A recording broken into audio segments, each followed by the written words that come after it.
Good afternoon to everyone, to all. Welcome to Seminar 6 of the second year of our Maximos Seminar. We are still with the Ambigua, Volume 1. We are in Ambiguum 10 today, roughly pages 229 to 267, although I've delved into pages prior to that too. To begin, let's read out the text from Gregory from Ambiguum 10. So this is 151. I want to remind ourselves of what Maximus is talking about, and then we'll walk into the text. So page 1151, right? This is from Gregory's oration on Saint Athanasius. To whomsoever it has been granted to pass by means of reason and contemplation, logos and theoria, through matter and this fleshly cloud or veil, whichever it should be called, and attain kinship with God and be mingled with the purest light to the extent that this is possible for human nature. That person is blessed according to his descent from here and his divinization there, which is given by true philosophy and by passing beyond the material dyad on account of the unity perceived in the Trinity. Okay. And then just turn over the page. I want to read a passage from 153. We've read this before, but I want to return. It's beginning 7-8 lines down, to be sure. Right? To be sure, it is by means of reason and contemplation that every philosophical virtue is created and sustained.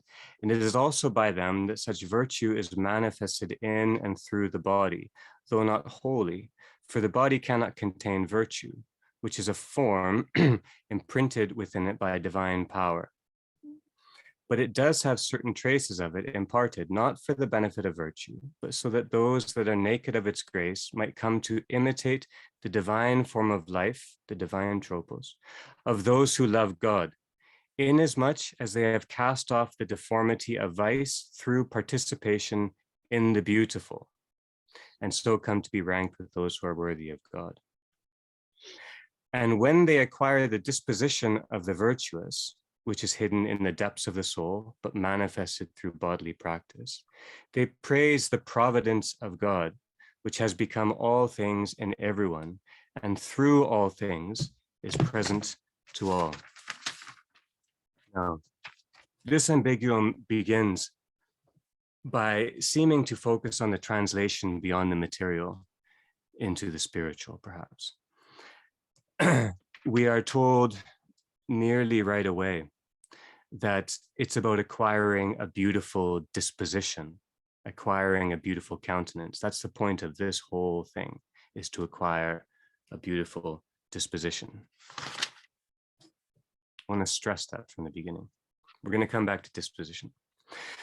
Now, thinking broadly,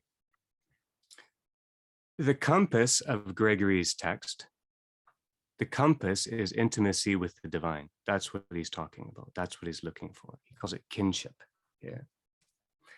The horizon of what Gregory is talking about is the apophatic movement through and beyond figure and form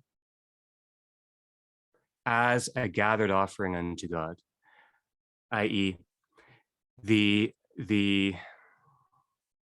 scene of this thinking is the gathering up and offering beyond themselves of figure and form of our noetic and our aesthetic registers, offering them unto God beyond themselves.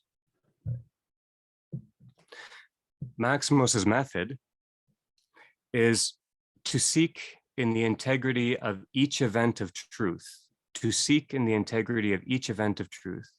the presence of one who calls both from beyond that event of truth and from within that event of truth. So we are seeking the presence of the one who calls from beyond and from within. The themes, the ideas, are essentially the Transfiguration, and then secondarily, in a manner of speaking, symbol, i.e., the coherence and the comprehension of the surpassing event of truth, the coherence of that event of truth, and the comprehension, our understanding of it. That's what symbol does.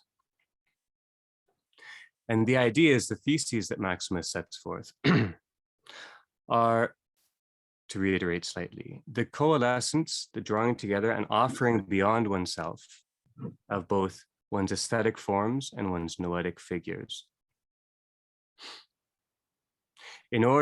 We offer these in order to clear room for the logos. So our gift clears room for the logos become tropos. We want to clear room that the logos might become of our very own, right?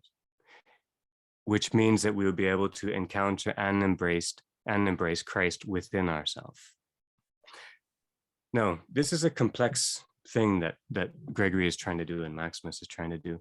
Early on, we learn that Maximus has nearly set aside ascetic considerations, not because he couldn't have rendered this thinking through tales of ascesis, but rather the noetic or the spiritual is emphasized. It's emphasized, not elevated alone, but that's very important to keep in mind. He's not seeking an abstraction here. He just is emphasizing based on Gregory's own emphasis. All right. Now, I just want to recap slightly with Moses and Elijah. So this is ahead to page 173. That's where Moses is. Last time we talked about Moses' encounter as being beyond aesthesis, beyond the aesthetic, and the dark cloud in which God was left Moses free to concentrate wholly on God, right? We might notice a further thought, two thoughts. After the divine encounter, there's a change in countenance. The person is transformed. After divine encounter, there's a change in countenance. The person is transformed. And when it says Moses became free from any relation, it's not a rejection. Rather, it's the surpassing or surmounting of a good thing, relation, for the sake of its ultimate font and end, right? Which is Christ, the Lord of no thing. Relation ceases to have meaning when we think about the divine, but it's not a rejection of relation. All right. And then just a couple of thoughts on Elijah. This is page 183. It's the same passage we looked at last time, but please turn and follow along. Now, last time we noted the still small voice in which was God. So this was presence, a palpable presence. Aesthesis was renewed. And we saw that it was the simple and free state, free from every shape or form, or rather free from being beholden to any shape or form. Remember that great line that Jennings spoke about beautifully. To exist wholly with the truth rather than merely to fight in its defense. So from Elijah, from this image of Elijah, we note that after divine entry, after the divine inward movement into our souls, there is a change in our state of being, our stasis of being, our being unto. It becomes peaceful, Maximus says. Peaceful.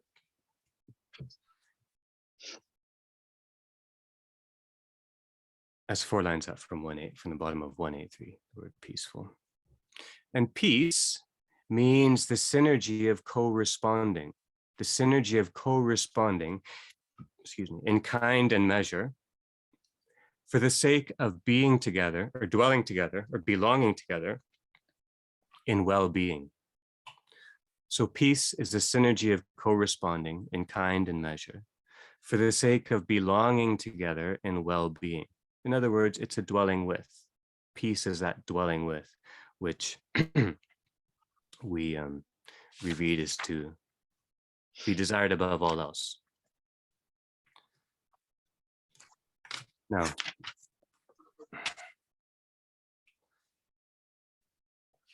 turn over, please, to page 191, and we'll stay in these next few pages for a little bit. This is, we saw this last time too. This is about the Transfiguration. Transfiguration. We might say, I was trying to think of how to frame this. The Transfiguration, we might say that it's the central event within creation. Within creation. And that is to say that is to contrast with the Incarnation, which would be the central event of carnation, of creation, right? Or the Resurrection, which would be the central event surpassing creation. So the Transfigure is within creation. It shows us the depth of creation. It doesn't show us its origin or its renewal, right? In the Transfiguration, or in this scene which Maximus describes for us, we have the partaking or the participation of the disciples in the event of the Transfiguration. That's important. It's a participation in the event of the Transfiguration. And this means apprehension of truth, apprehension in the clearing. For the Transfiguration unifies and clarifies the divine play of letting being and letting us be, or of manifestation, letting being, and hiddenness, letting us be, not determining it. The word symbol is mentioned by Maximus here in a really significant way, and another time in a later passage on the Transfiguration too. Symbol, we began to touch this last time, but it's extremely important. Symbol is the figure that gives us apophasis. It's the noetic movement of apophasis. Just like phrasing is the form which gives us apophasis. Phrasing is the aesthetic movement of apophasis. But the most important thing initially to consider here is that Christ, God, reveals symbol as real. So symbol partakes of reality. It's not removed. That's first. And then we note also that later Melchizedek, who is created, reveals uncreated grace as real. And so there's a play here too, beyond what we consider proper to the horizons of the person. Let's put it that. Christ reveals something we think is mortal, and immortal reveals something we think is immortal. No.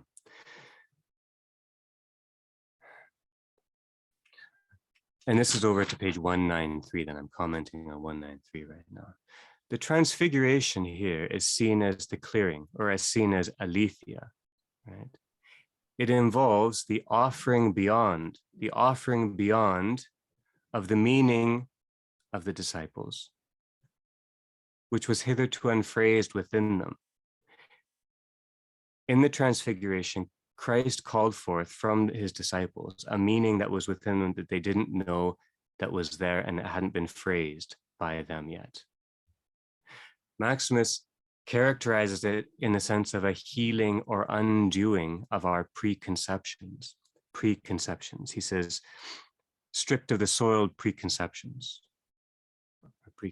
What's a preconception? A preconception is a movement of the mind that forgets that conception is with others.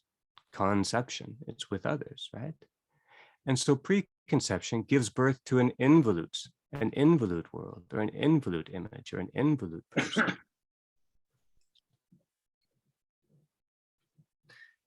Staying with the Transfiguration here and its reality. In our tradition, the ontology of the event, the being of the events, means its meaning, the event's meaning is always drawing near to the intimate truth of communion. Everything finds a source of its meaning in the intimate truth of communion. And in the event of the Transfiguration, then, the countenance of Christ,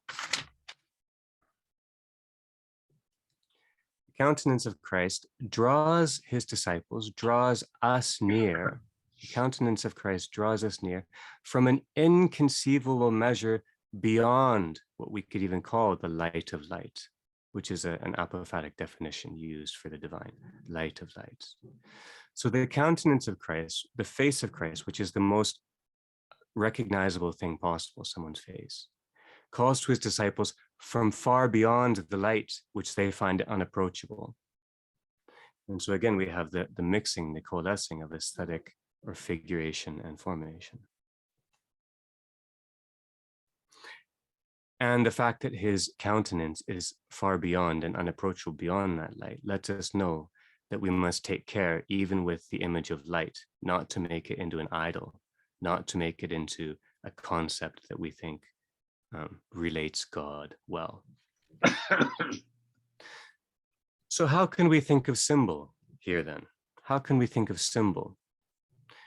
In language with which I began, symbol means our completion of reality. The symbolic move is our movement of completion of reality, our phrasing of its integrity, our giving it a countenance. Or another way of putting it could be that a symbol is apophatic. We said that already. It's the coalescence and offering beyond form and figure. So just as in the apophatic movements, the material or the thing is not denied, the person is not denied, the world is not denied. So with symbol, the person, the world, the real is not denied. Another way of thinking it is the symbol conveys the movement of the logos become tropos. The logos becoming tropos perceived is, well, that's what is attempt to be conveyed in a symbol. Regarding this idea of manifestation and concealment, which plays a part in the text too, this is page 197, but it's throughout Maximus's text. He says Christ reveals and conceals himself. Manifestation and concealment. We can learn something about symbol here too. For the line of phrasing, we've talked about phrasing. The line of phrasing is also our own shadow line. The line of phrasing is also our own shadow line. Right? So what does this make of apophasis? Apophasis is the dance along the shadow line, that line of meaning and beyond meaning for us. The free play at the border of truth and the abyss, right? Or the drawing together and the drawing from in offering to the one who is both within and beyond. If we put it ontologically that Christ both is and is more, that's a symbol. That's a perfect way of putting a symbol. Now just over to, I want to think about the word yield for a minute. So this is on 2:13, and then we'll move into fresh material. This idea of yielding. Yielding, so it could mean yielding to the desire of another, yielding to the desire of divine eros. That would be that's a good and appropriate way of thinking about it. That we yield to the divine. I was reading in St. Basil's book on the Holy Spirit this morning, and I saw this line. Basil says, "Now the Spirit is not brought into intimate association with the soul by local approximation. The Spirit is not brought into intimate association with the soul by local approximation." Wonderful. In other words, synergy is uneven. Synergy is uneven, and our place is more to yield than to, or to yield or to correspond than to lead. So that's one way of understanding yielding. But let me offer a half dozen other images, all right, just quickly. So to yield might be to observe and regard authority. Might be to observe and regard authority, to yield, right? It might mean to release one's grasp of things. Release one's grasp of things, right? These follow each other. It might also mean to partake of another's sway, another's rhythm, another's tonality, another's phrasing. To partake of something begun by another, which means to complement or to complete something. Yield is also the result or the fruit of something. Something yields, a field yields something. So yield could also be the grace bestowed on hard work, the grace bestowed on discipline. And then in terms of activity, the yield is that which has been gathered. And it also means to appropriately relate anew, or to adjust, to adopt your stance with the relation in mind. Or to yield also might mean offering up and beyond, handing over, giving over, i.e. an apophatic movement. Now,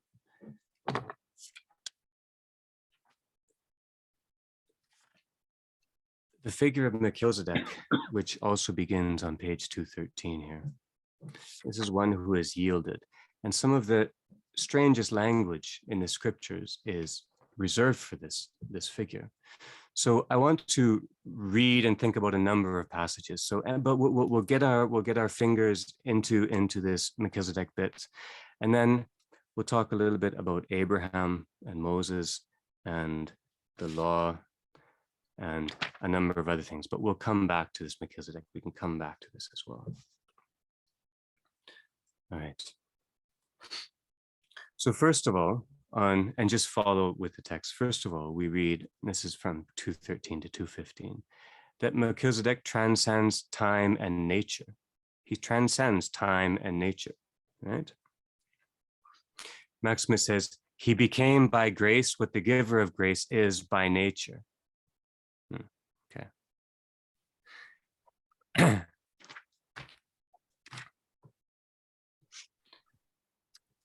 And then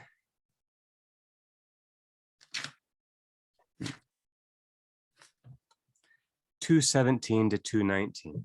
We'll read this. This is the beginning of the last full paragraph in 217 over to 219.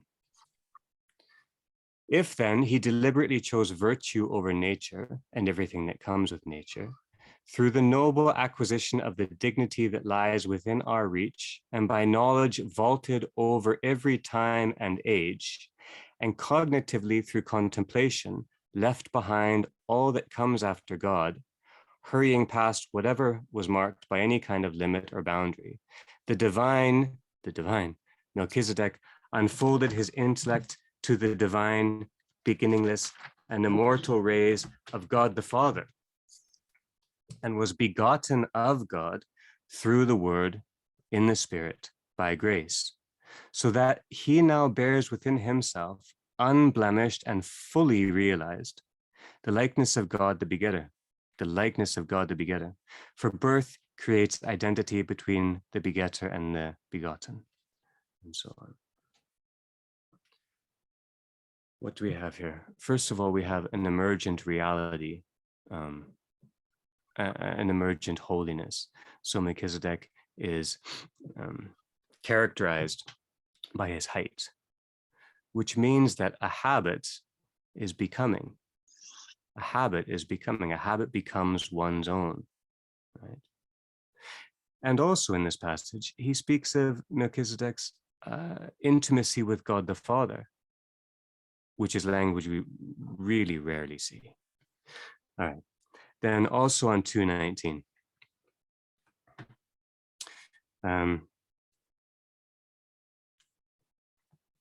toward the bottom half of that paragraph, he says that, but on account of divine and uncreated grace, which exists eternally and is beyond all nature and time, for it is the grace of the eternal God. And it was solely by divine and uncreated grace that he was begotten, wholly and willingly. That's rare. And solely from this that he can now be known. Okay. So Melchizedek has the light of life. He has the life beyond life of divine and uncreated grace. We use these terms for divine and uncreated grace. And we remember again, as Christ condescended to reveal symbol, maybe Melchizedek ascends to reveal uncreated grace. And then the bottom of 219 over to 221. This is a wonderful and provocative passage. He alone in this respect is mentioned by Scripture, just there, with the connection to divine and uncreated grace. He alone in this respect is mentioned by Scripture, probably because he was the first through whom virtue passed beyond both matter and form, which may be understood as his being without mother or father or genealogy. And by knowledge, he surpassed all things subject to time and the age. Time and the age. Note that for later, we're going to talk about time and the age. Things whose temporal existence began with their creation, for creation did not deny them their being in time, without stumbling over them in his mind as he followed his divine course, which is perhaps what having neither beginning of days nor end of life means. And so transcendentally, secretly, silently, and to put it briefly, in a manner beyond knowledge, following the total negation of all beings from thought, he entered into God himself and was wholly transformed, receiving all the qualities of God, which we may take as the meaning of being likened to the Son of God, he remains a priest forever. For every saint who has made exemplary progress in beauty again, in beauty is thereby said to be a type of God the giver. Consistent with this principle, the great Melchizedek, having been imbued with divine virtue, remember the virtue is given by God, was deemed worthy to become an icon of Christ God and his unutterable mysteries. For in him, in Christ, all the saints converge as to an archetype, to the very cause of the manifestation of the beautiful, again, that is realized in each of them. And this is especially true of this saint, since he bears within himself more prefigurations of Christ than all the rest. Prefiguration, remember, is noetic. It's not preformation. Okay. So here we have Melchizedek as a singular, although not unique. I'm not quite sure what that means, but a singular but not unique icon of theosis. And Maximus makes a strong point that all saints share in beauty. All saints share in beauty. That's the communion of saints is in beauty, right? And then just 2 lines on 223 and 227. You don't have to turn there, but Maximus speaks of imitating the manner and life and way of life of the saints. And then on 227, he says, with his unchanging inclination for devotion to the beautiful, Melchizedek imitates that which is immutable by nature. Now, I only bring this up because imitate here is mimesis. And we might return to this, Michael, especially if you care to. Mimesis is a concept we haven't unpacked yet, but we might. I think it's extraordinarily important in a church. More of that later. Okay.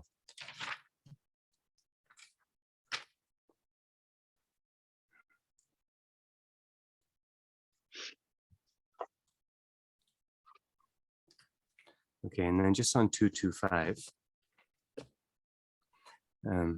the section 20D.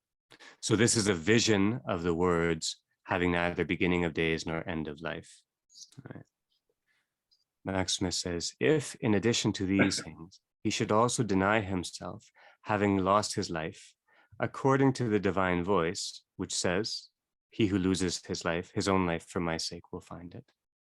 That is, whoever casts aside his present life and its desires for the sake of a better life will acquire the living and active and absolutely unique Logos, Word of God, who through virtue and knowledge penetrates to the division of soul and spirit, so that absolutely no part of his existence will remain without a share in his presence. Absolutely no part of his existence will remain without a share in his presence. And thus he becomes without beginning or end, no longer bearing within himself the movement of life subject to time, which has a beginning and an end, and which is agitated by many passions, but possesses only the divine and eternal life of the Word, dwelling with him, which is in no way bounded by death. Now, a thought. The life in which our Logos lets us play, lets us dance, arises far beyond our conception of the energy of his countenance and how it forms us in terms of where and when.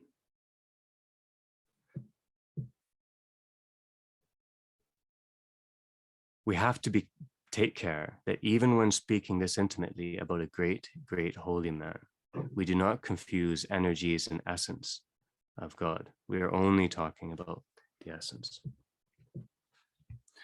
Okay. And then a couple of thoughts on Abraham. So this is pages 229 and following, 229 and following. Just a couple of thoughts on Abraham. With Abraham, historically and in the scriptures, our apprehension of the divine becomes singular. Right? Abraham walks us into the clearing where the Holy One is encountered. On page 229, it speaks about him mystically journeying through the length and breadth of the land of knowledge of our Lord. Mystical here, we ought to remind ourselves, is through becoming or through partaking of. So mystically journeying through means to partake of. And the length and breadth, the breadth, we are told, is the arrangement of things, all things, the economy of God. The length of God's economy, though, we are told, is beyond all imagining, unimageable, right? Beyond aesthesis or beyond icons. So it is a granting of the one and a removal of images of the one. And then also on page 229, Maximus refers to the ways by which one learns to honor the Lord. He uses the word honor the Lord through ascetic practice and contemplation. For Abraham, the honoring the Lord means to partake of the fire that refines our relationship to the one who calls unto us. So honoring means refining our relationship, partaking of the fire which refines our relationship. Because there is a danger lurking in the idea of unity. There's a danger lurking in the idea of unified being. And that is, or rather, due to this danger, our relation needs to be held constantly in question and refined. Our relations with others, not assumed to be safe or satisfactory or exemplary. We do not take for granted that relationship with the divine, which Abraham begins to clarify. Now, Moses deepens our relation to the divine significantly. This is over to 231. Well, it's 231 and following. Turn to 233, which is where I'll focus for a minute. On 233, we have the image of the desert. First of all, one of my favorites.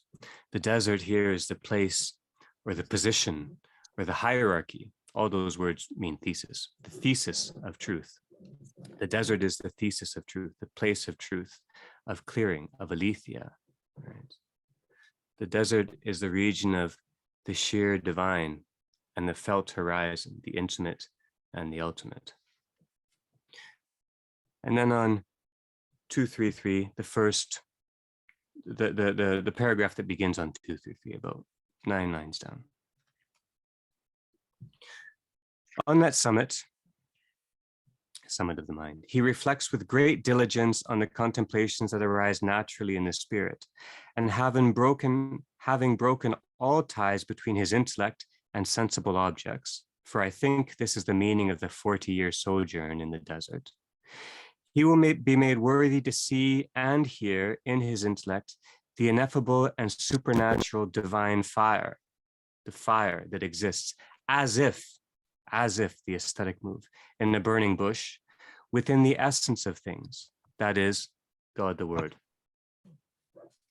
The meaning of the 40-year sojourn in the desert.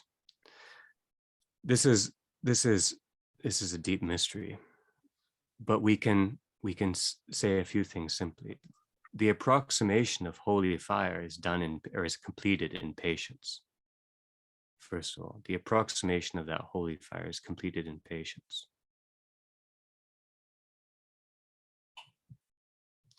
And the divine fire, which was as if in the burning bush, is within the essence of things. The divine fire is God the Logos. And then two lines down, and such a seer, you see that? And such a seer draws near to this great mystery on the bare sole of his intellect's foot, being completely free from the dead coverings of human thoughts.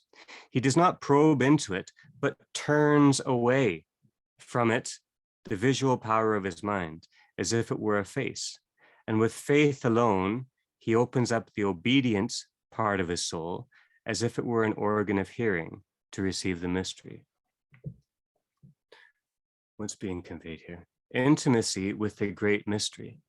That's what's being conveyed here. Moses turns away his capacity. He yields himself. But he also turns away because one cannot wholly face the divine. It would be overwhelming.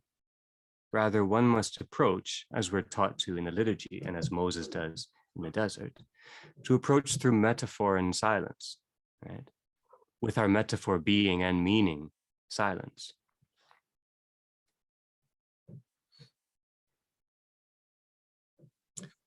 Okay.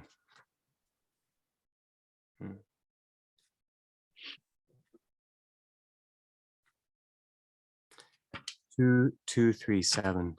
This is just a brief little transition into our consideration of nomos and tropos and theoria. But it harkens back to the mimetic question. 237. At the beginning of section 23, Maximus says, in this same way, any one of us who so wishes can transfer all the saints to himself, spiritually forming himself after the example of each, based on what has been figuratively written about each one. For the divine apostle says that these things happened to them figuratively, and they were written down for our instruction, upon whom the end of the ages has come.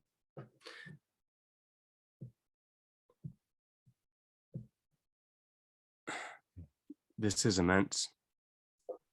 But let's think.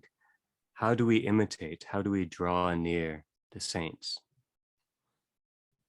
We apprehend them, transfer all the saints to himself, and become them, as it were, figuratively, Maximus says. That is, noetically.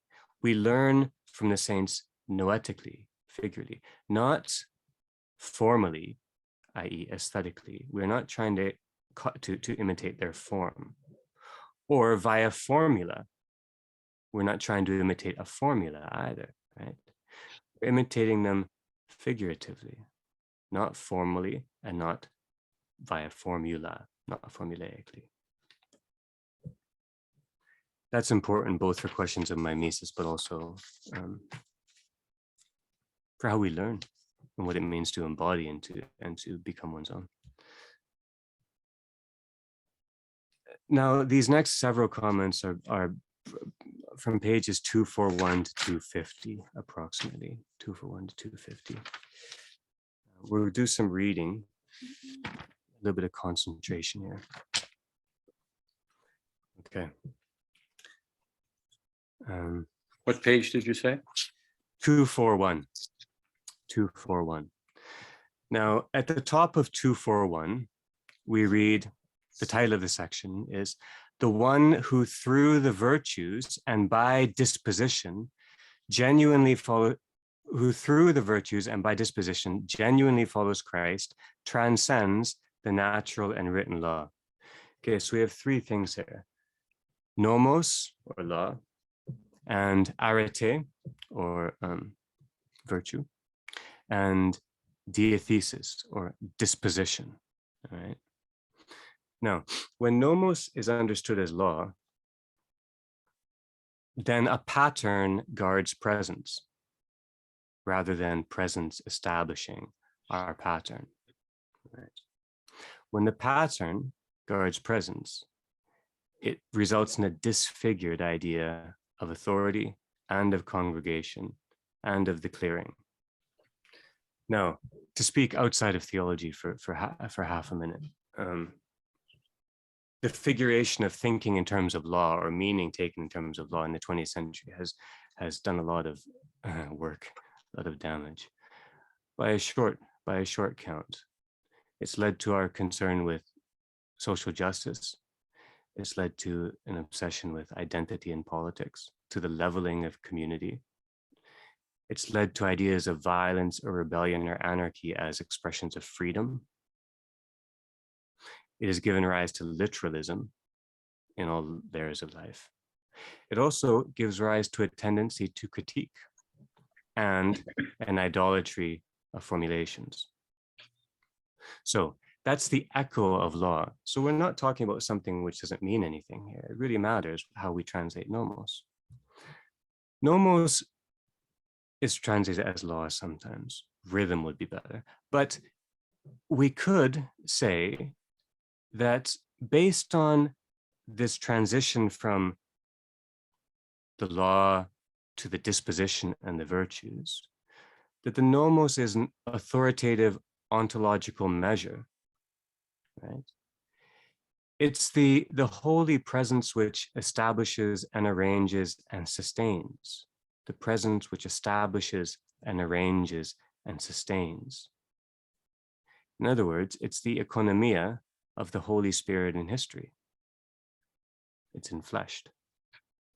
Arete here means, just to revisit, we've talked about, David especially has articulated this at length beautifully. Arete means mastery of a mode, mastery of a mode. That's what virtue means, right? Or ease with a tropos, ease within our own form of being. So virtue here means to be adept at response, at relation, at intimacy, at communion.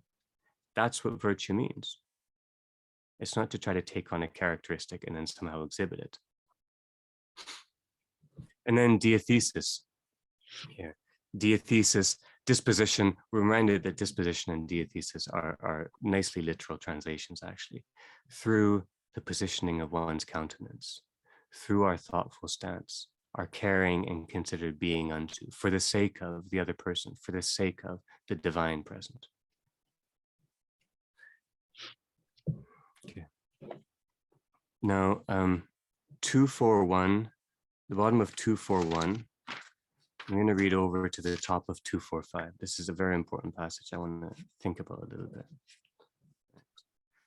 This is section 26. We'll read the whole of section 26.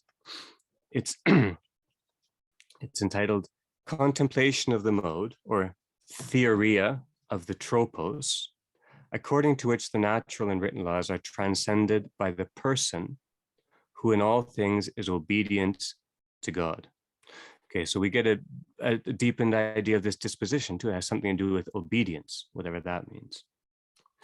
Here's the text. For if every nature of whatever exists is divided into things that are either intelligible or sensible, and if the former are said to be and are eternal, insofar as they receive the beginning of their being in the age beyond a time, whereas the latter are temporal, insofar as they were created in time, and if the former are subject to intellection, whereas the latter to sensation, this is due to the indissoluble power of their natural property of relation, which has bound them all tightly together.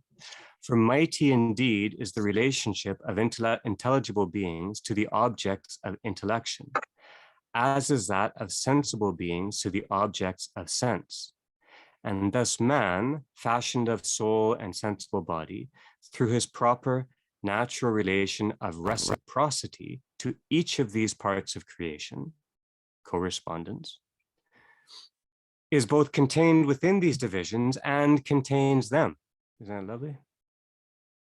The former by virtue of his substance and the latter by his potential, for being himself extended into these two divided realms, he is able by virtue of his own double nature to draw them together into a unity. For he is contained within the intelligible and the sensible, insofar as he is himself a soul and body. Yet he has the potential to contain both of these realms within himself, insofar as he possesses both intellect and sensation. God, on the other hand, is absolutely and infinitely beyond all beings, including all of them, but including those that contain others and those that are themselves contained. And he is beyond their nature, apart from which they could not exist, by which I mean to say, apart from time and the age beyond time, as well as place, by which the universe is limited. For God is absolutely, for God is absolutely unconditioned by any relation to anything whatsoever, unconditioned. It follows then that the one who has wisely understood how he ought to love God, seeing that God is beyond all reason, all logos, all nature, and any kind of relation whatsoever, because he is beyond nature, will pass by all sensible and intelligible objects, as well as all time, age, and place, without establishing any relation to them. And finally, after having, in a manner beyond nature, stripped himself of every activity conforming to sensation, reason, and intellect, he will attain ineffably and unknowably the divine delight, which is beyond reason and intellect, logos and nous. And he shall attain this in a tropos, in a mode, and principle, logos, in a tropos and a logos, known to God who gives such grace and to those who are worthy to receive it. Thus, he no longer bears about with him anything natural or written, since all that he could possibly say or know has been completely transcended and wrapped in silence. Okay, a number of comments here, and this is another major passage we can return back to. We have a sense of, first of all, of the direct intimacy of pure faith, freed even of refined relation. Right? We don't often talk of purity, nor should we, but it might be appropriate here. And then, and this is the top half of 243. Through our faculties and their things, right?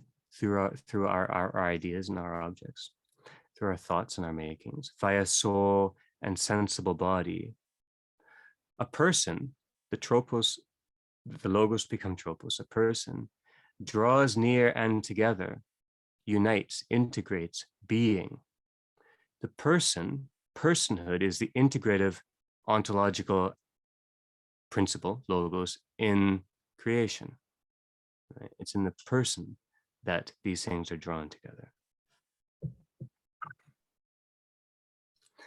And then, beginning the second half of 243, where he speaks about God, he says, God generates and enjoys the cosmos, right? God generates and enjoys the cosmos. The person, human, man, is the emphasis of the cosmos, that which stands forth and draws together, i.e., in this sense, that which draws forth and together the cosmos, right? And in this sense, we can say that relation means nothing to God, for it is granted by God, not part of his own, as with any other concept. Right. God has made us, and in our form, ontology is drawn together.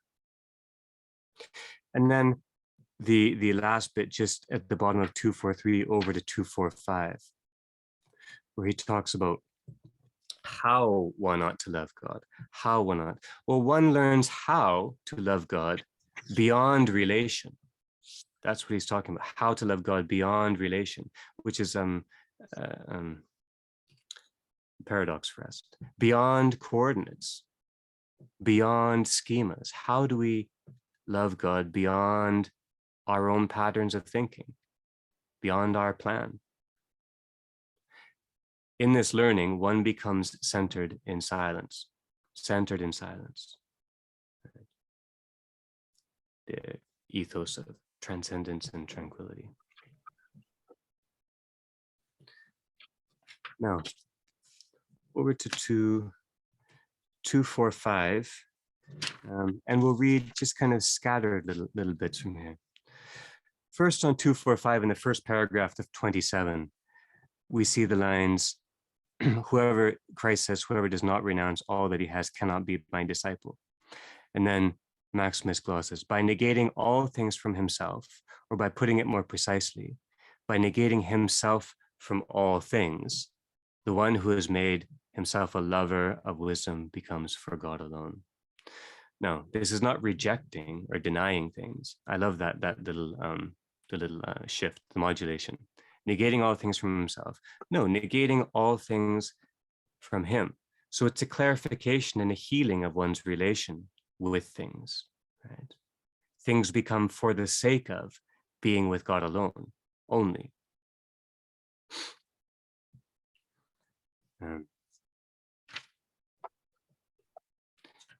And then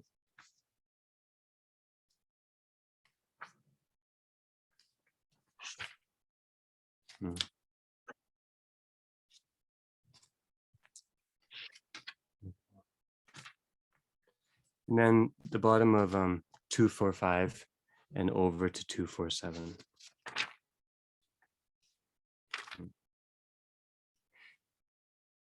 Behold, they said, we have left all things and followed you, who created nature and helped us by means of the law. And possessing the Lord as the absolutely unique light of truth, they rightly received not the law or nature, but the unerring knowledge of all that exists after God. For it is fitting that the knowledge of whatever has been brought into being by God should appear together with him. For just as when the sense-perceptible sun rises on the world, all physical objects clearly appear along with it, so too when God, the intelligible Son of Righteousness, rises with the intellect, for he knows how to be contained by creation, he wills that all the true principles of intelligible and sensible beings appear together with himself. And this is made clear by the bright radiance of the garment shining in the light of the Lord's face during his transfiguration on the mountain, indicating, I think, that gathered up in God is the knowledge of all that is after God and around him. For the eye is not able to perceive physical objects without light, nor can the intellect receive spiritual contemplation apart from the knowledge of God. For just as the light gives vision, the light gives vision, the apprehension of visible things, here, the knowing of God grants the mind the gift of knowledge of things intelligible. All right. Only a couple of things. All follows God. And in the light of truth, appears the logos of all being. The light is synonymous with our apprehension of the logos of all being. But also, light both distinguishes and gathers at once. It distinguishes and gathers at once. And as one.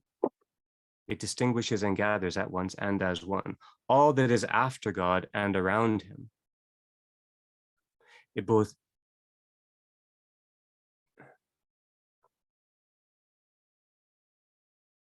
It emphasizes and flattens again, to use Bergson's language.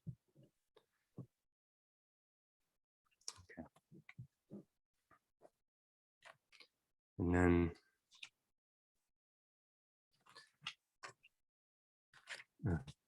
247 to 249, the bottom of 247. To be sure, it was because our forefather Adam failed to focus the eye of his soul on the divine light that he found himself lost like a blind man in the darkness of ignorance, and groping willfully with both hands through the confusion of matter, surrendered his whole being to the power of sensation, through which, by absorbing the deadly venom of that most vindictive beast, he was unable, by means of sense perception, to make his own, as one must not, the things of God without God, and before God, and not according to God, which in any case is impossible. This language here is startling. Without the light of the Logos, our discernment, our distinguishing and our gathering, is replaced by groping willfully with both hands. We grope willfully with both hands. We feel only the proximate. We feel the proximate, but not its measure. And thus we feel the proximate as absolute.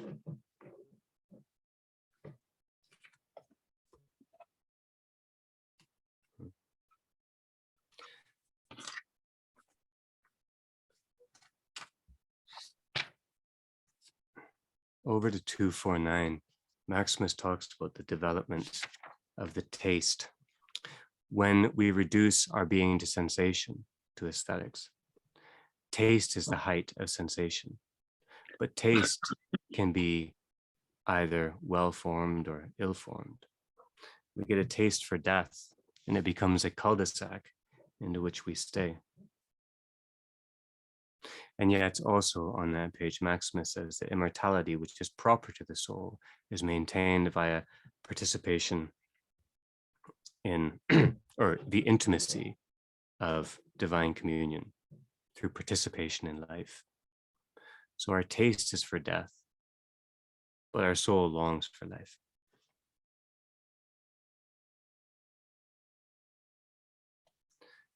Oh, and let's look at the bottom of 249.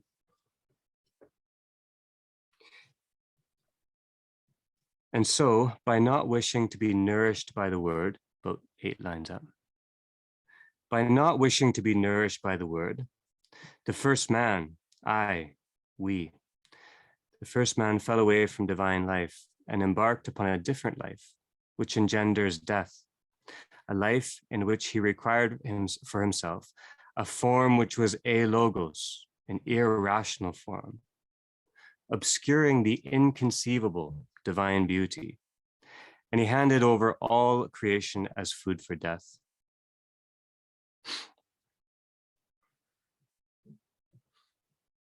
Our error began in our mistaken taste, and death's governance deforms us.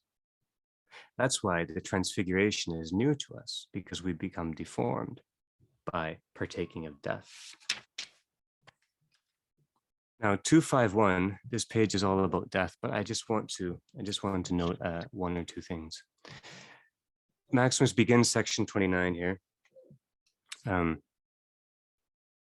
by talking about the sense of life must be complete, and sensing it to be impermanent, the saints discern that there must be a permanent element to it too, right? And then he says that the saints have ceased to live under the power of death. They've ceased to live under the shadow cast by the scandal of death, right? And they cease to live under the shadow of death by sensing its end, sensing its relative place.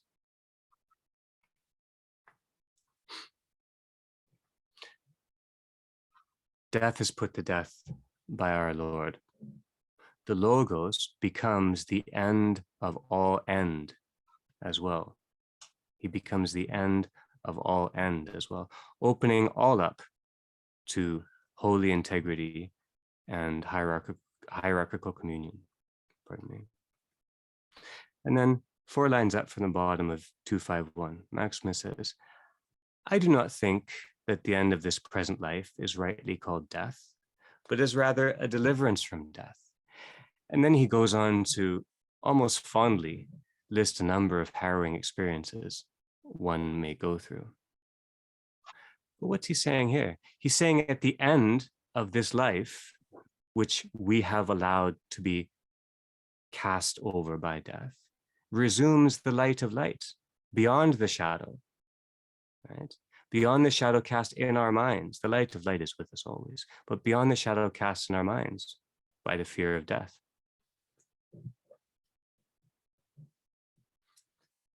Okay.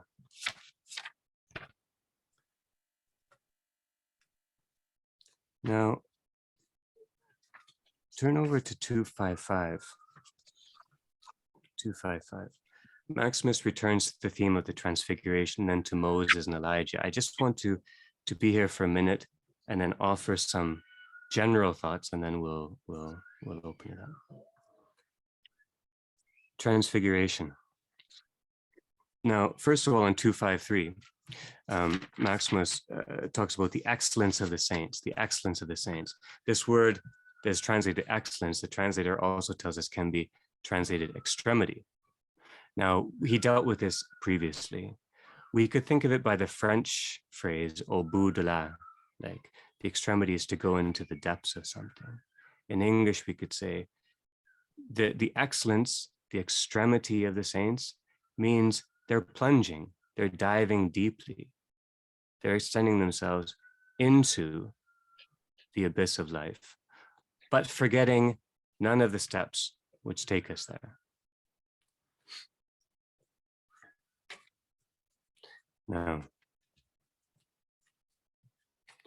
on 255, just look at the beginning of section 31a. Extended contemplation of the Transfiguration. As stated above, it was through, that's the apophatic movement, through the luminous brightness that shone from the face of the Lord on the mountain, that the thrice blessed apostles, in a manner beyond words and knowledge, were mystically guided by the power and to the power and glory of God, which is completely incomprehensible to all beings, and learned that the light that had appeared to their senses was a symbol of the hidden, unseen hiddenness of God. Right. The disciples were mystically guided. Mystically, we know, means participation or partaking of. And they were guided through the light, not to the light, via the light, through the light. I.e., the light is a symbol. The light is what draws together reality for them. It becomes the instance of completion. And then to follow on. For in the same way that a ray of light emanating here overwhelms the activity of the eyes, to which it remains uncontainable, so too there does God transcend all the power and activity of the intellect, leaving absolutely no trace of any kind in the intellect of those who endeavor to know him. Here, this is significant, I think. God is spoken of in terms of presence. God's presence, not God's echo or God's residue or God's trace. We don't have layers of reality between us and God. God is present. That's what the symbol teaches us. That's what the liturgy teaches us.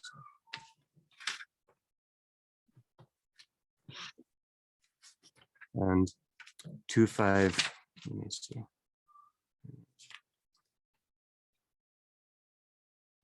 At the top of 257. This happens because together with the knowledge of God comes the spiritual power of Scripture and the spiritual wisdom and knowledge of creation, through which, it's this line, through which God is manifested in ways that are proper to each. God is manifested via Scripture in a way that is proper to Scripture, via nature in a way that is proper to nature. So out of his very own, God manifests himself in each own and as each own, and leading back to his very own. So out of his own, God manifests himself in and as each own, but unto his very own. Now, pages 257 to 267, I'm just going to speak generally. We return to Moses and Elijah here. So what happens? We move from the Transfiguration, which is a noetic moment, to an aesthetic movement, as we see Moses and Elijah as this and as that, right? The aesthetic movement opens up the world to imagination. So we're holding in mind the two moments of mimesis we heard from earlier. We learn early on in 257 that due to their being alongside to Christ, their forms of sounding the mystery. Moses and Elijah become forms of sounding the mystery revealed in the Transfiguration.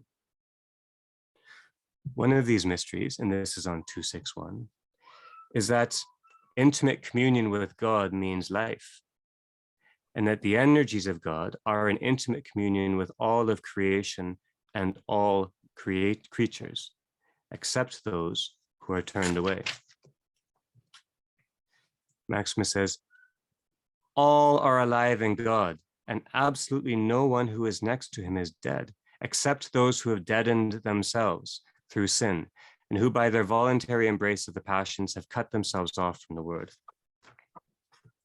All right.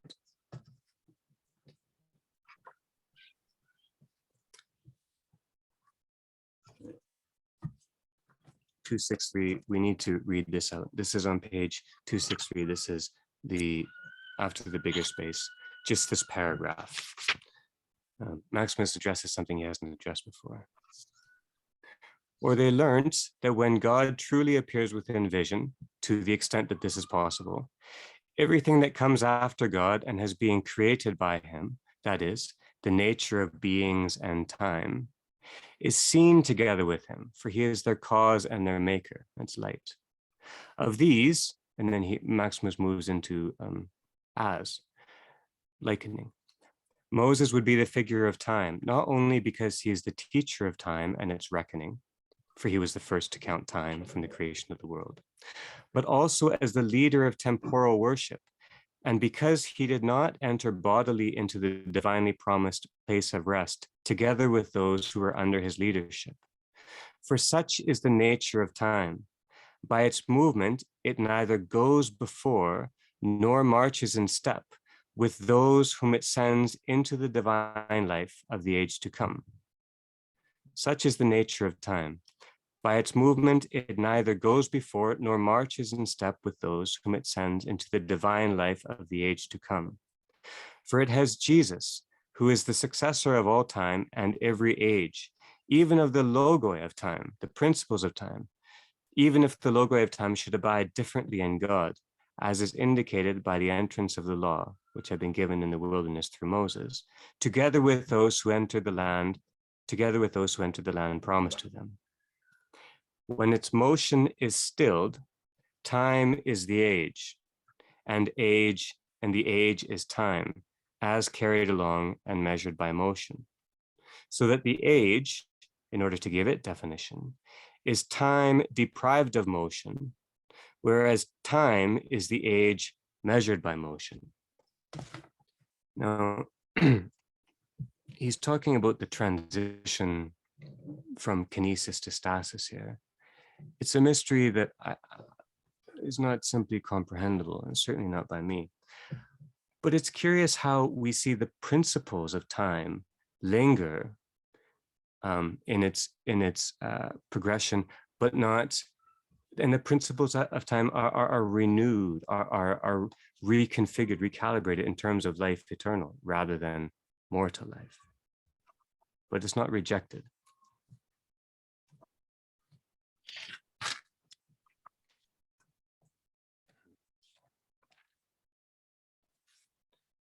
Okay.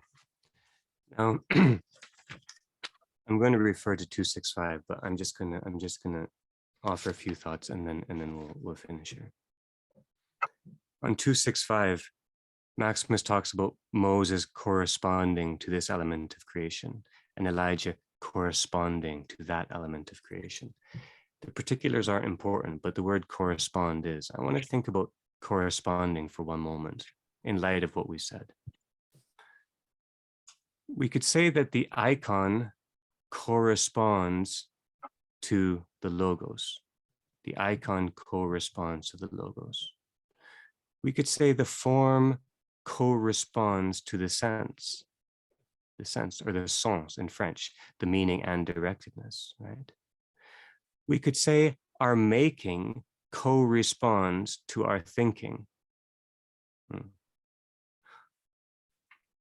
Or our aesthesis corresponds to our noesis, right? I think we could say those. But the important thing is all of these correspondences are for the sake of the truth of Christ.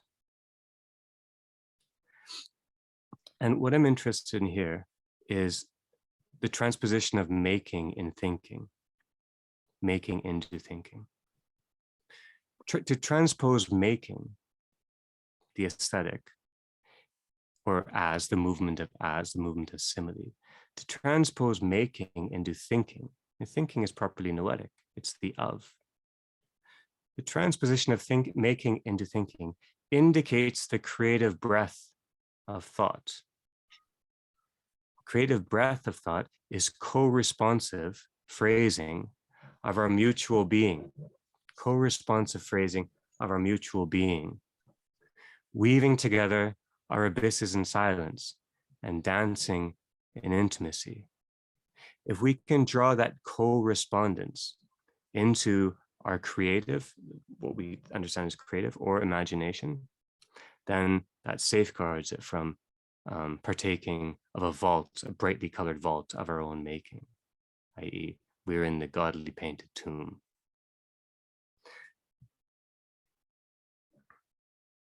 Just very briefly, 6, 7 different ways that Maximus has talked about imagination or symbol.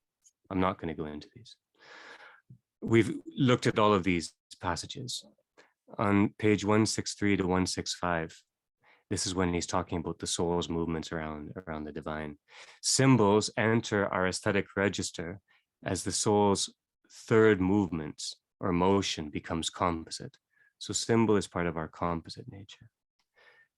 And then on 167, when Maximus talks about animals and the passive element of thinking, the imagination becomes the activity of giving loving shape into the world, or the arrangement of images of what we've lived through. That could be the imagination. And then on 169 to 171, the imagination extends the song of the logos. Right? It extends the song of the logos, drawing near and transforming, transfiguring. And then on pages 191 to 5, that's the transfiguration we looked at. We see a symbol is the completion via synergy of our apprehension of what is beyond our conception. Right? The symbol becomes the completion, our completion, not exhaustion, to be sure, completion via synergy, it's given to us, we yield, of our apprehension of the event, our apprehension of the transfiguration. And our apprehension of the transfiguration is that it is beyond our perception. It is beyond us. And then on page 205, we have the idea that the imagination forms us inwardly to that it's ontological. And pages 209 to 213, closer to where we are now. The imagination, when healthy and whole, our imagination prepares us as prayer prepares the soul to yield to the Lord. So the imagination can somehow inwardly form us in beauty, in the Lord's beauty. It has a role in that. The imagination, the image addressing faculty.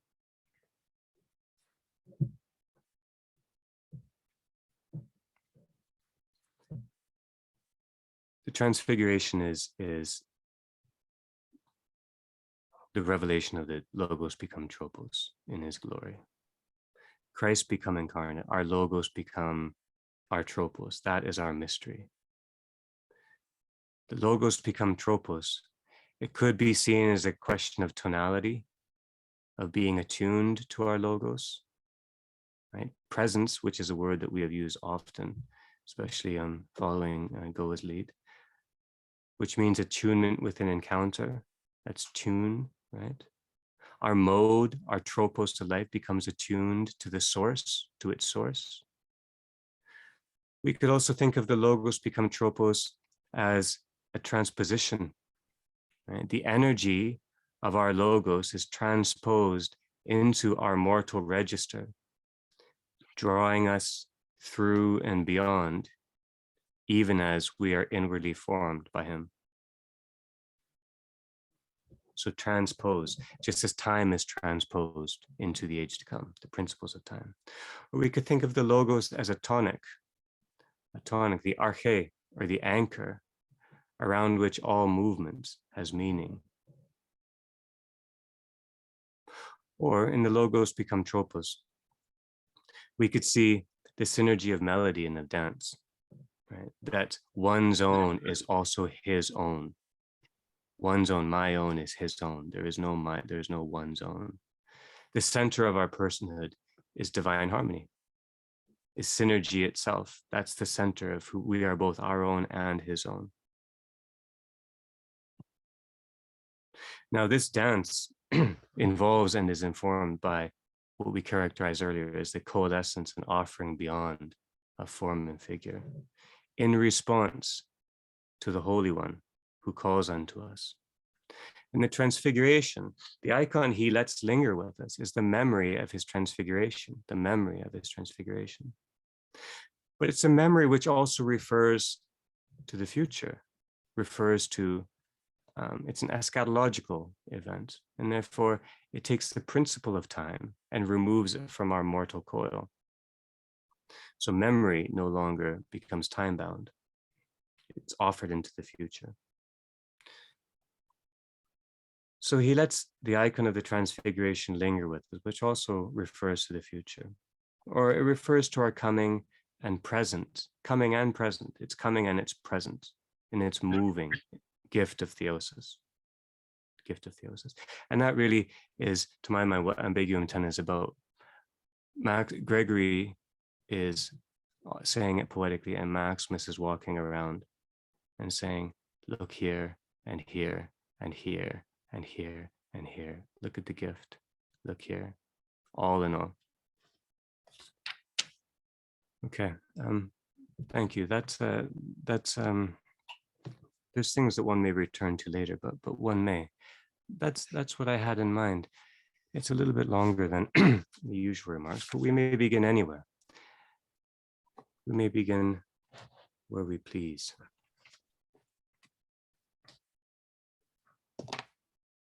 The parts that most intrigue me, part of my voice, are the passages to do with Melchizedek, which I would very much like to go back over if we wish, especially led by another. And then also the passage from 241 to 245, where Maximus offers this very interesting and provocative and deeply mysterious contemplation of the mode of obedience of the person to God, which transcends all we know apart from pure faith. Excuse me.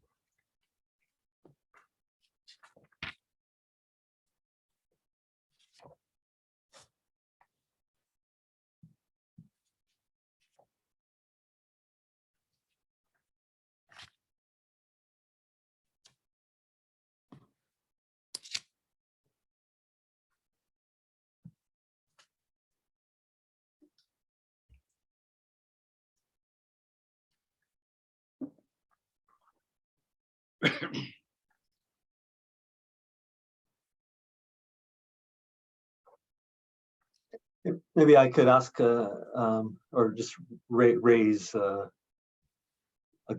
question about translation, since we we have the Greek on the next page. On page 243, in the first, at the beginning of the first full paragraph, that starts, God is absolutely and infinitely beyond all beings. That's probably like so much of this language we're always going to struggles, but it might provide suggest a kind of key to bolstering one image that you mentioned a little ways back in your talk, when you were talking about contrasting an onion metaphor versus presence. And I think a slight adjustment to the translation might better favor the metaphor of presence over nearness to, to God being, sort of peeling away the onions because, he's infinitely complex or removed or whatever. Anyway, so the words, I'm not suggesting they have to be displaced, but maybe they could be colored by standard alternative translations. And so let me just, and there's of course no such thing as standard translations, because anything you look up in Scott and Liddell and Scott or any other dictionary is context free, even if there's reference, So there's no, I'm not suggesting any kind of hardened conventional alternative interpretations, but hodetheos aplos, instead of being translated absolutely, it can also be translated simply. That's, in fact, that seems to be, and then aristos can also be translated instead of infinitely, and this is sort of what I was getting at, as without boundaries or boundlessly. And that is, I think that might suggest a slightly more subtle point that is beginning to be suggested about God being is beyond all beings in his boundlessness. And I hesitate to use the word, but I would use the word indeterminacy, not because it's sort of rife with horrible modern meaning, but in some more salutary sense that so if we think of God as simple and boundless, this is, I think, goes right to the heart of a kind of apophatic mode of apprehension, one that gathers us more into some kind of well, I'll just end there for a moment, see if this. Sorry, Andrew. Your mode of being is silence, which is maybe quite apropos when we're talking. No, that would mean it was deceptive. You're wrapped in silence there, and I was just blathering on. No. I love that. I think that's beautiful. I didn't see that when I read, but I think that, and Aplos, you're right. It is simple works better, I think. And Maximus uses that word for simple. But then just as you were saying that, infinitely, and you turned it around a little bit without boundaries or even indeterminate, it strikes me that oristos, without a horizon, right? So it's horizonless. So it's the divine is both simple and horizonless. That's really beautiful. So then I was going to ask you, what does that do then to our idea of hermeneutics with the horizon of, because we say that, we have a horizon of our understanding or a horizon of thought. Follow that, because I really like where you're heading with this. Because I mean, one way to kind of bring in people who can't even approach the idea of the logos, because that's not part of their way of thinking about reality, is to loosen them from a conception of language, which, and I think language, I've mentioned this before, understood properly can't be understood without concept of the logos. It's a kind of subsidiary concept, and language functions without horizons in a certain real sense. It's never bounded by the lexicon in even the most modest conversations, but it's certainly when we start getting to the end of our semantic tether, which is fairly fast, certainly in a discussion like this. But I think even in more humble or more kind of ordinary conversations, everything that we're talking about is more elusive than we imagine, more unbounded. And then that's emphasized, unsurprisingly, we're talking about trying to talk about the logos in itself. It's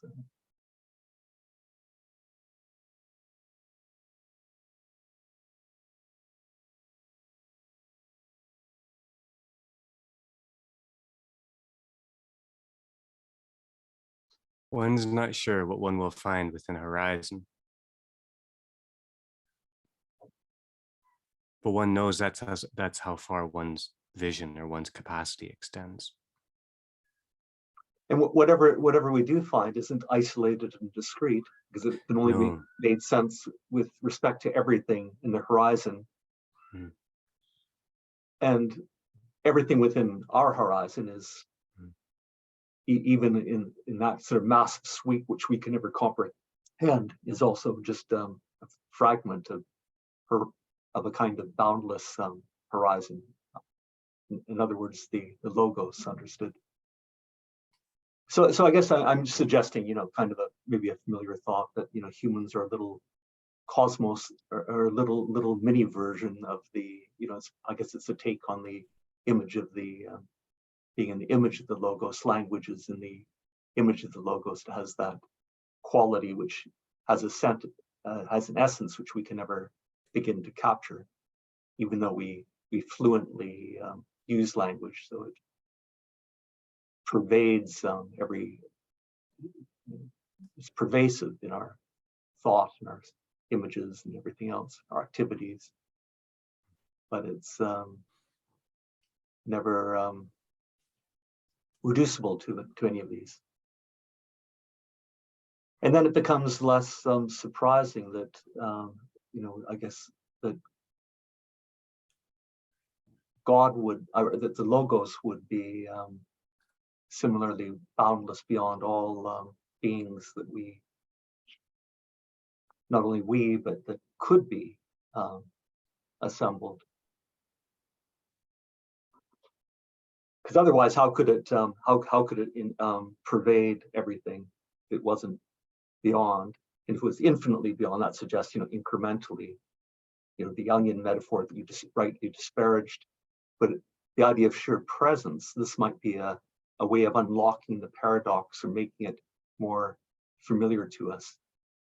At least if we have a somewhat sane view of meaning or language.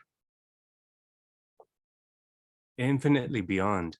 I mean, that's really beautifully put. Infinitely beyond, always. And yet, the only way that Christ talks about it is within. So we have this other thing here too. Yeah, I think favoring sort of a boundlessness that is beyond brings everything. It's both close and elusive at the same time. And we shouldn't get too stuck up on, but I'm worried about mathematicians who might want to talk quite precisely about different infinities, and I think this could sort of lead us into and misses the immediate presence of that the logos also in theory can represent, or in practice can represent. Theory and practice. Theory doesn't mean abstract, and practice doesn't mean concrete together, yeah.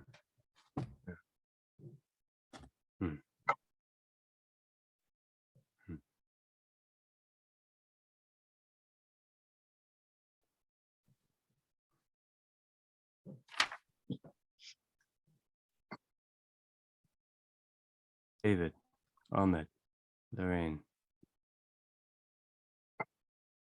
What's chanting in your hearts here?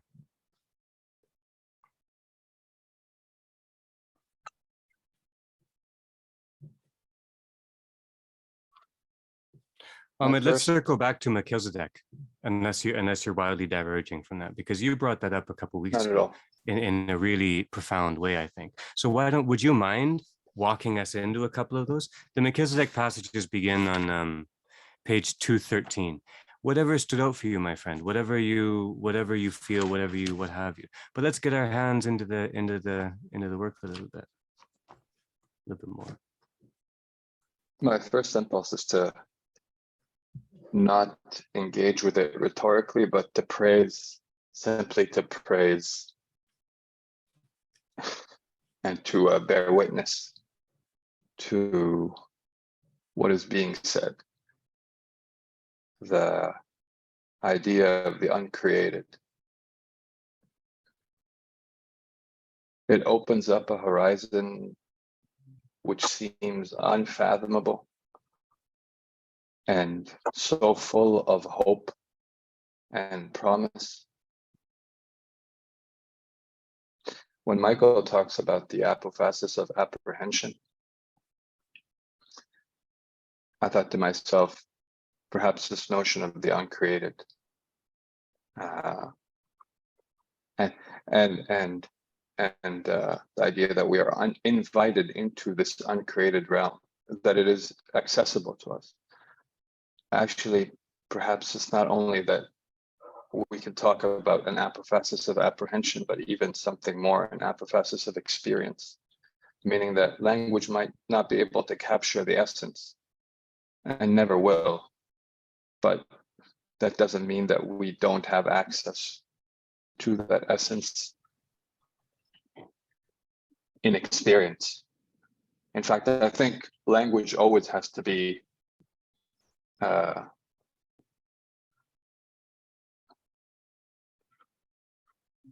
the approach to that uncreated realm, which Mel, by the way, I'm always mispronouncing. What is the proper pronunciation for Mel? Is it Melchizedek, or is it? I'm not sure, but I'm going to call him Melchizedek for now. So,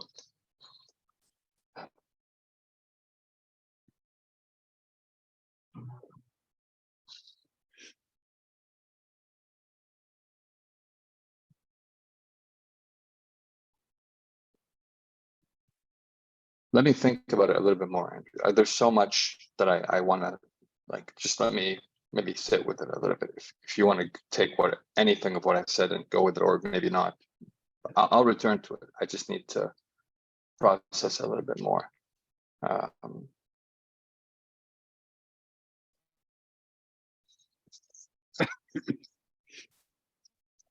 Which Saint David spoke of having a rough-hewn speech, because, like we just see here, one's tongue cannot measure the mystery sometimes. Ahmed, you're in good company. None of us move forward that well.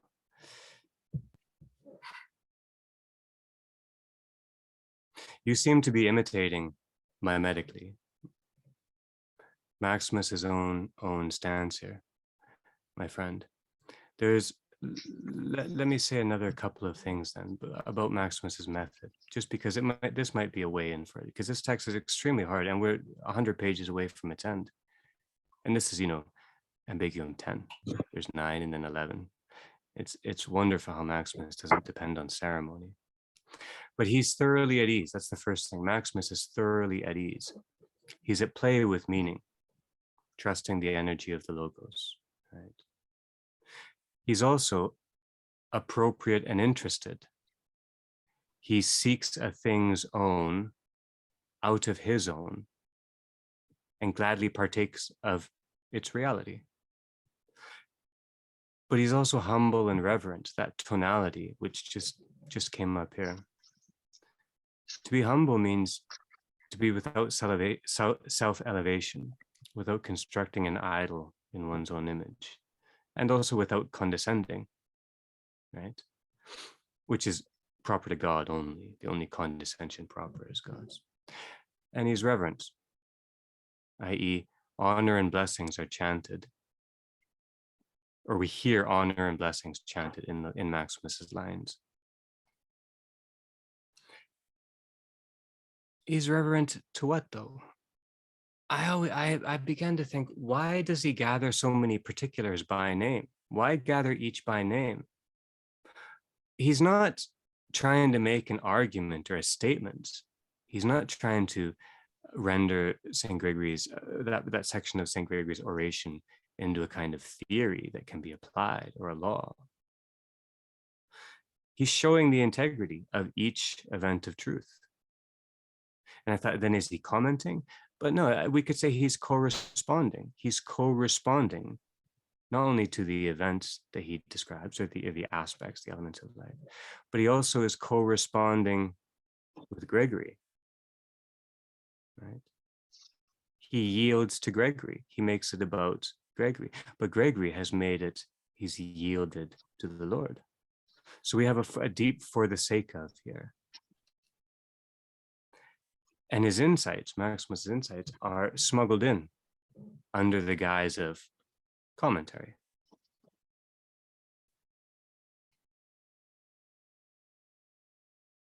Which means that no matter what we think of the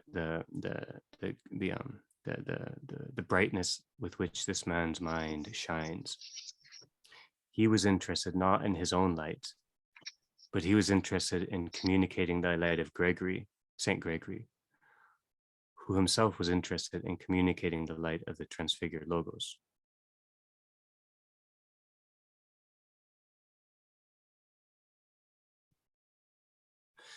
So he is seeking the fire with us, as it were.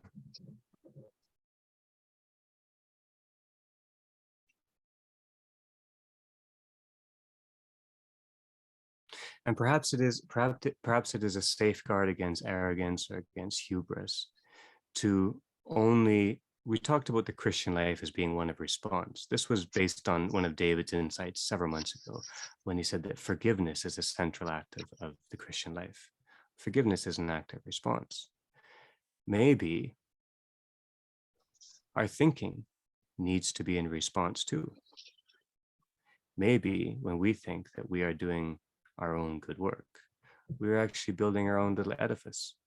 Maybe we need the company of others.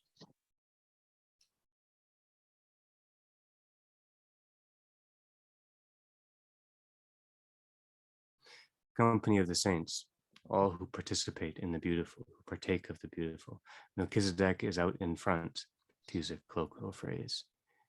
He's almost an archetypical saint, if I understand this correctly.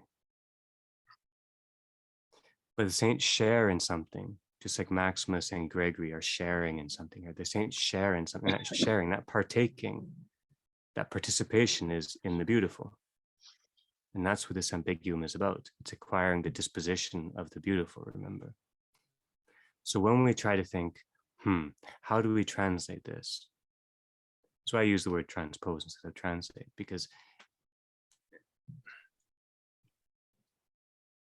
how we learn from the saints is one of the, how we learn from the past, how we passed along the fire within tradition is one of the hardest things possible. Recently, David and I were talking. David, you might want to comment on this, about how does the fire get to the second generation? If you have only a memory of fire, and if you neglect that time too is transfigured, and the principles of time take it beyond mortality. So memory is not something past, but is something from the future too. If you forget all that and you only have the memory of fire, you try to replicate something. Many times in every conceivable way in life, we try to replicate someone else, a saint's thoughts, a saint's steadfastness, a saint's greatness, a saint's loving kindness. It's in that mimesis that we can go awry, that we can think that mimesis means to identify with, not to complete or to enter into synergy or enter into a dance. And when we mistake what it means to mimetically follow the saints, we can begin to think that time determines meaning. Now, what we're doing is maintaining or replicating or enduring. And then we lose our sense of our own composition of tradition, our own vital energy. And all fundamentalism is based on this. All fundamentalism is based, excuse me, on the inability to know that emulation cannot be formulaic. And Andrew, this goes back to your discussion of the law, your idea of the law. When you brought up the law today, you had a little side comment on the law. This maybe it approximates, I hope I'm getting this right, but your conception of it approximates what you meant by formulaic now, which is that instead of dwelling with, instead of engaging with, the law becomes something that guards and almost stands in for, guards something, almost as an expression of, almost, the law becomes almost like a neurotic expression. It's a way, it basically, it betrays a fear that something, that we're unable to engage with something properly, and therefore it needs to be guarded, to put on the record, which I would say is the antithesis of engaging with the mystery or a mystery. That's beautiful. There's no law in that. So that also goes back to your idea of mimesis, which I thought was tremendous.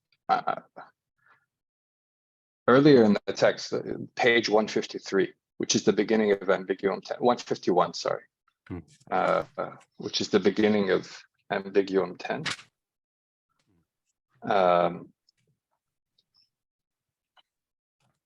Where there's talk of, let me get the exact line here.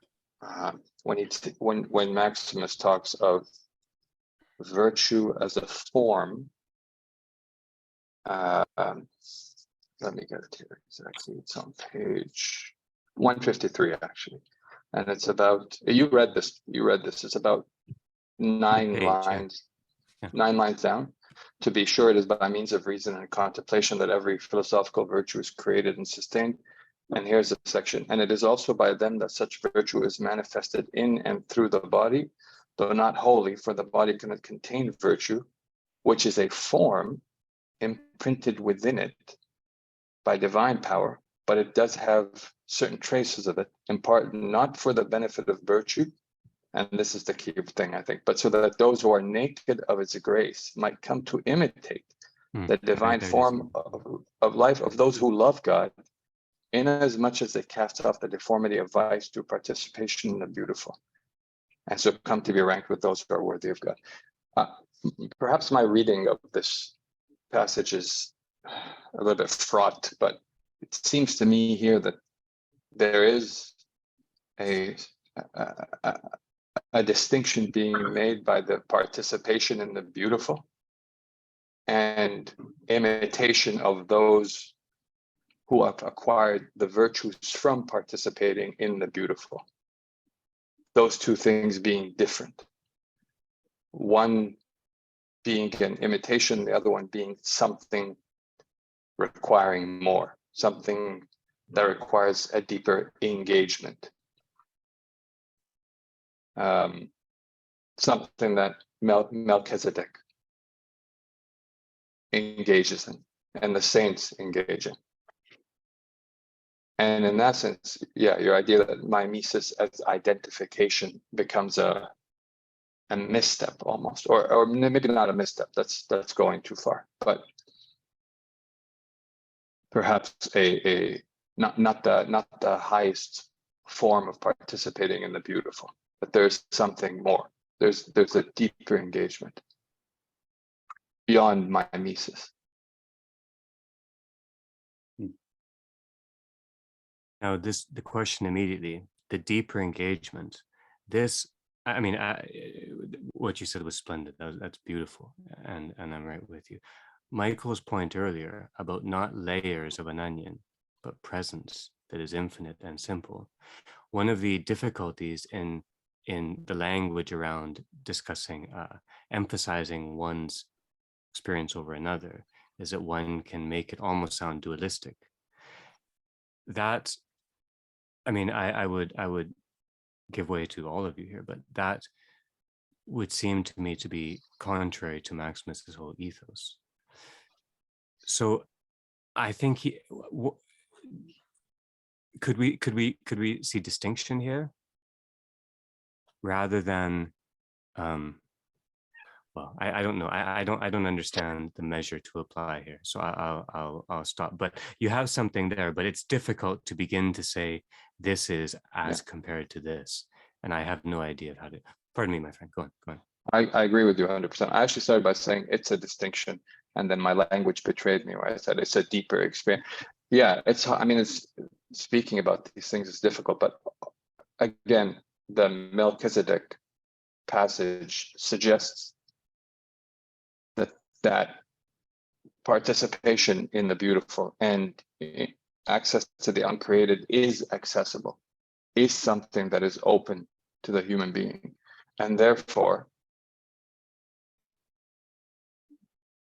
it's not a question of categorizing or putting things higher than others, but it seems like that is the ultimate ideal, to engage at that level. And I'm not sure if imitation, I mean, this is a question, really. I was going to ask you this eventually, Andrew, and everybody else. Is imitation not as is there any imitation beyond identification? Every imitation is beyond identification. Every, I would say. But then that would be proper, not vision. But let me defer to Michael. Michael has thought a lot about mimesis and has a rich, pardon me, I don't want to put you on the spot, but perhaps you would like to respond to that, Michael. Well, I think it would have to be, context dependent. I mean, Aristotle has a kind of implicit critique of the way Plato sometimes uses the word mimesis as in a kind of straightforward sense of copying. And it even plays a kind of ontological role, so that things in this world are imitating the forms and so on and so forth. And that's a fascinating, rich idea, which is, frankly, sort of more or less beyond my comprehension. And so I'm always kind of repelled by easy critiques of Plato's theory of the forms. I think people are looking at the wrong dialogues, but I think Aristotle uses it in a more concrete sense, in which a kind of accurate copy would actually be sort of missing the point. And so in this passage, I guess it depends how because the person who is coming to imitate the divine life and those who love God is described as without grace. And so that might lead us to believe that their imitation, might be overly fastidious and uncreative. But I don't really know how to read the passage. I guess we'd have to, be absorbed in it through a fairly close reading. I took it to mean that, the person is without grace. Through an act of imitation, something might happen. Maybe grace might appear, not because they willed it through some fastidious form of copying something, but because something else happened. So I guess it all depends on how we understand the word imitate in this context. But it can certainly yield both thoughts. There's a kind of impoverished imitation. But even the most impoverished imitation, it has, it might lead us into something more creative, precisely because it's, in an odd way, fractured and impoverished. Because after all, if a robotics engineer with the latest AI created a a horse that was almost indistinguishable from a horse until we started, tearing it apart. That would seem to be less interestingly mimetic than a little kid with a stick that he turns into a horse in his imagination. The person who designed the AI horse is doing something kind of interesting, but he's creating something which is lifeless in a way, whereas the little kid is taking something which is obviously lifeless, but he's imbuing it with the kind of life through his participation with this mere stick, So that, anyways, I'm That's a beautiful analogy, right? That's beautiful. I'm obviously not clear on how to read the how mimesis is working in this particular, because there's a series of clauses and they keep on going on, and I think I'd have to sort of take a moment to see what's happening.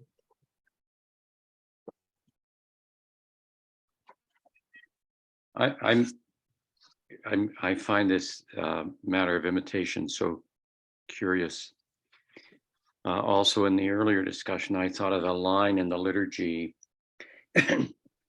where we sing the thrice holy hymn.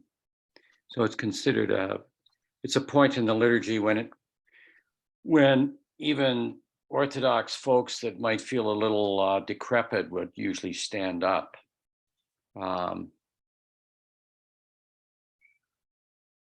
Let us, how does it go, Andrew? Let us who represent the cherubim. It's a hymn of praise surrounding the throne of God's grace and glory. Let us who represent the cherubim. I've always thought, is that really what this is about?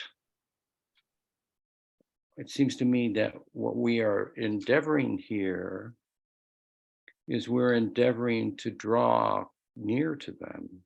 We're endeavoring to be in their presence. Let us who represent, who come into the presence.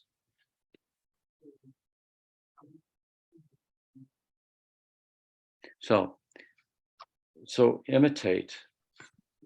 There was another thing that Andrew said that I thought maybe when he talked about the icon. When we speak of the icon is the correspondence of the Logos to the divine.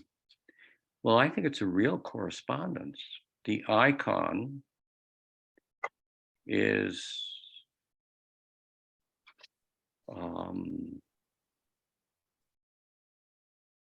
the place of the presence of God's grace. Not the icon is always an icon of somebody for whom God's grace is present. And so when you venerate the icon, the whole point is not the historical referent. And it's not even the fact that God's grace was with them. That's nice. Thank God for that. But what's intended is the correspondence, is that the grace that was manifest to them also call forth the grace that is manifest to us. It's a genuine correspondence. It's a genuine play.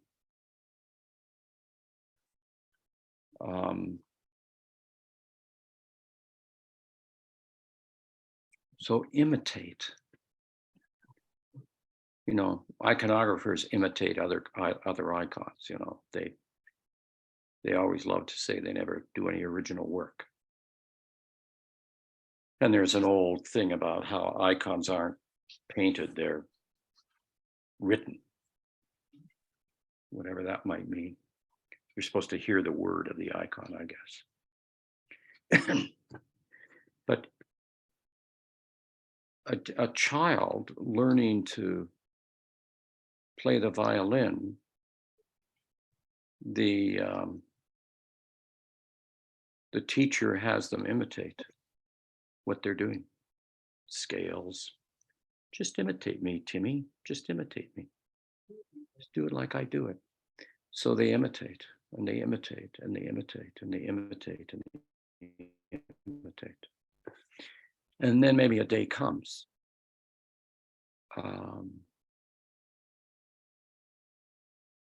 When they hear the music.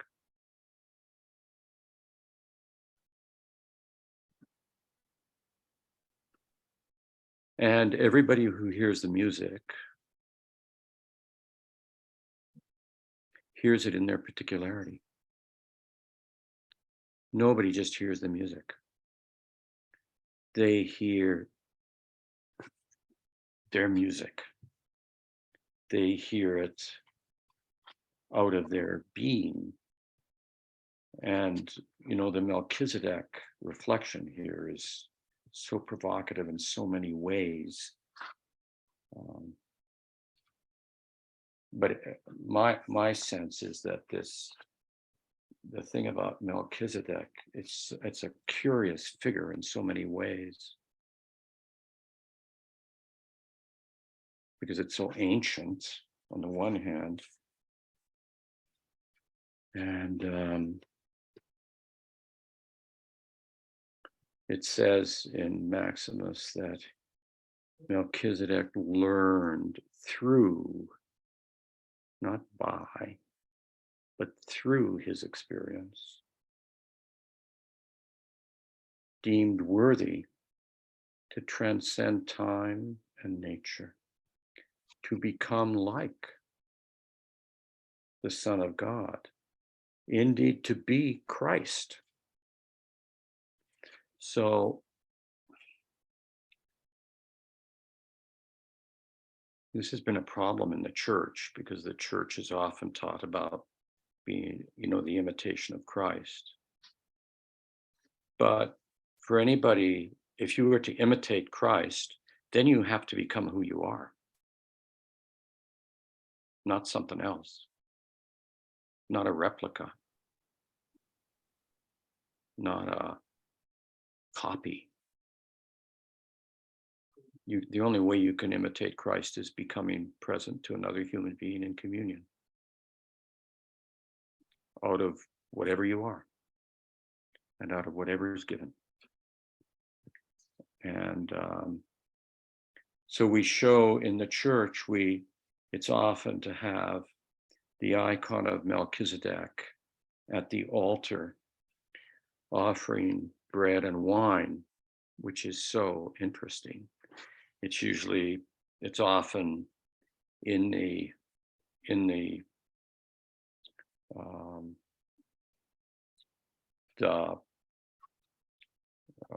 close to the holy table of the church on the wall, and across from it is often the icon of the binding of Isaac, showing the ram in the thicket.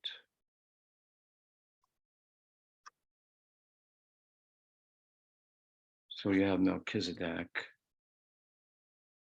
with the bread and the wine, long before Jesus of Nazareth walked on the earth. You have Abraham with his son, with his raised knife, and the ram in the thicket. And then at the center, you have the Eucharist, that is the gathered community with the bread and the wine, which is given to us through the calling of our name. Not saying we're a Christian, or we're Orthodox, or we're this, that, or we're in right relationship. Just calling your name. This is given for you, Amit. This is given for you.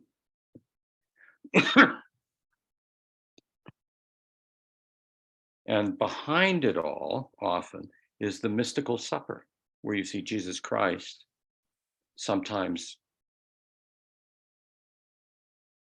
he's duplicated on each side of the altar, giving half the disciples the cup and the other half the bread, the body and the bread.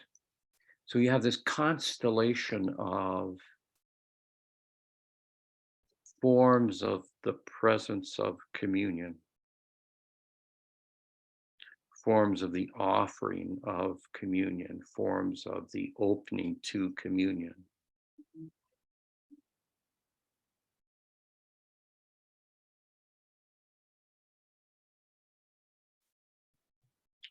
So in Maximos's treatment here of Melchizedek,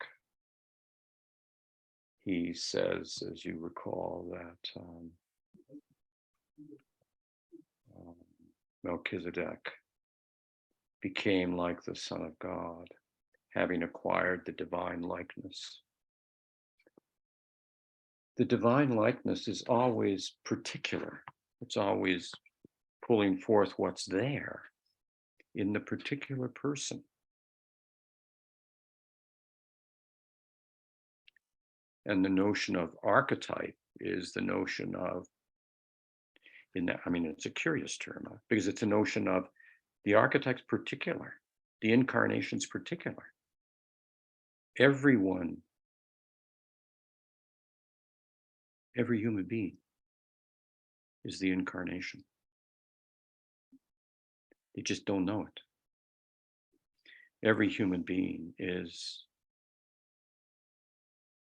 the image of God in the world. Every human being's capacity is to bless and heal, to be present, to be attentive to whatever greets them. So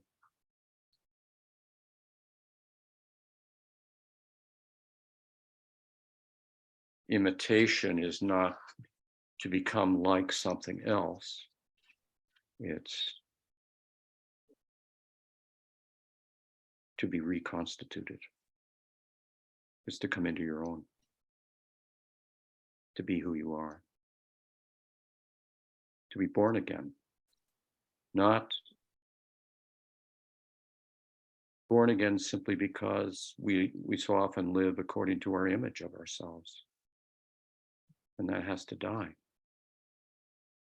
And one is born again really means to recover who you have always been and forgot that you were.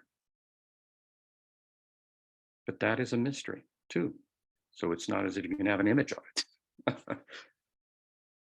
In any case, I don't mean to take this in a different direction. David, that was sorry. That's really beautiful. And to recover who you are, to become who you are again, that's presence beyond the movements of time. Presence beyond the movement of time. And just, pardon me, Ahmed, one comment before, just to harken back to the first thing you said, the only thing you didn't remind us of, David, is that cherubic hymn says, let us who are mystical icons of the cherubim, and it's translated as let us who represent. Yeah. And so it's David's talking about a stark shift in meaning because of an ontological presupposition that mangled. Pardon me, Ahmed, pardon me. I just wanted to clarify that or add. I just want to say, yeah, David, your remarks now, I think, reframe the idea of imitation in a way, I think, which so imitate becomes almost could we substitute imitate here with something like resonate with? Resonate with? Well, I suppose that's what I love that little passage in Hermann Hesse's novel Magister Ludi, where the Magister Musici comes to Berofingen, comes to that sort of monastic world, And the students hear that he's going to be coming, and he's a demigod. So they're all excited, and they expect parades, and all that sort of stuff, fireworks maybe even. And nothing happens. But so suddenly there's somebody at the door that asks for Joseph Knecht, who's like 12 years old, to go and get his violin and to meet the music master.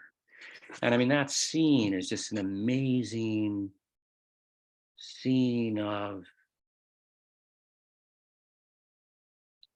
I mean, in that, the unbelievable movement from the baby steps, the imitation. And then they play together. Resonance. That's called the Trinity.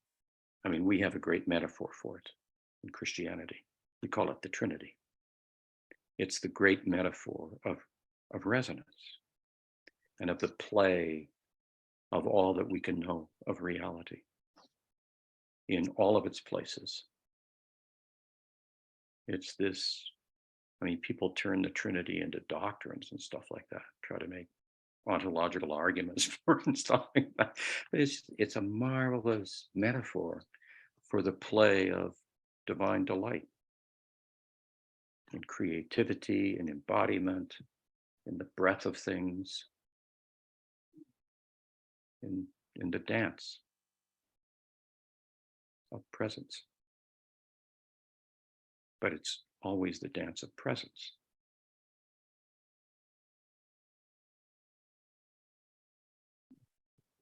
The other thing you said, David, about rebirth, being born again, which I thought was present throughout this entire section that we've been reading. I think Maximus says it about Melchizedek, and he says it about Abraham as well. The idea of being without mother, without father, without genealogy, being born again, which is necessary. But that also implies a death.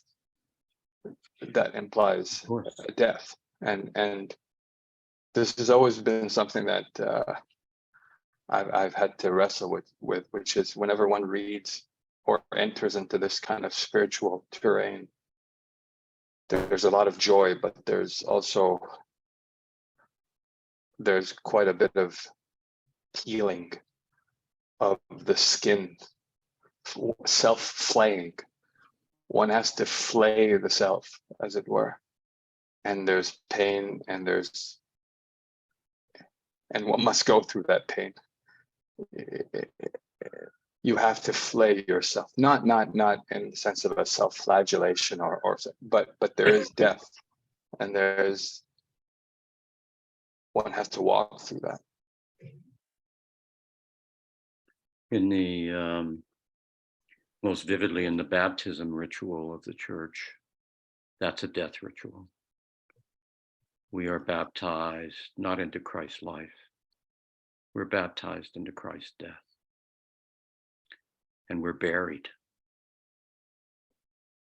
And in the spiritual teaching that Maximus is the master of, I mean, so much attention is given to, on the one hand, this affirmation of nature, our body, all creation,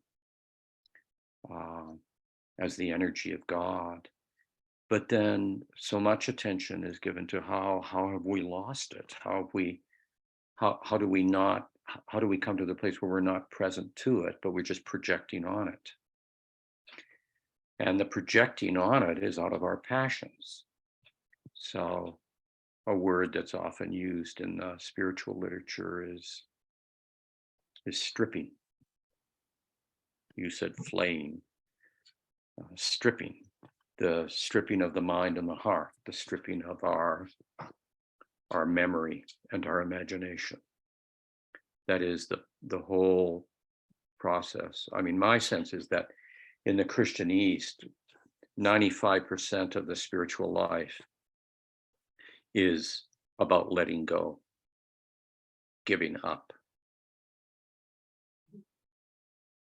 And the other 5%, I'm not exactly sure I know anything about. But the 95% is about the, that's why we talk about ascesis. We talk about spiritual struggle and what have you. It's to let go, because you can't be present if you're constantly projecting, if you're constantly presuming. And we do that out of our passions, out of our inner suffering, which, as near as I can tell, is, our ego, our self-centeredness, and letting, and the tradition is disciplines to try and help us do that. It doesn't guarantee anything, but the whole point is that does hurt. It is painful, and it is a long process for most of us, and endlessly. But at times, to one's utter surprise after the fact, one experienced communion. One actually met and played and experienced joy and delight. That's called the kingdom. And it's present. It's always there. We're not always attentive to it or able to open to it. But it isn't frozen. It isn't something. It's always becoming. That's why we also talk about the kingdom is unfolding, and the fullness of the kingdom is coming to greet us, which is our way of helping us not become, not to be absorbed by subtler forms of passion,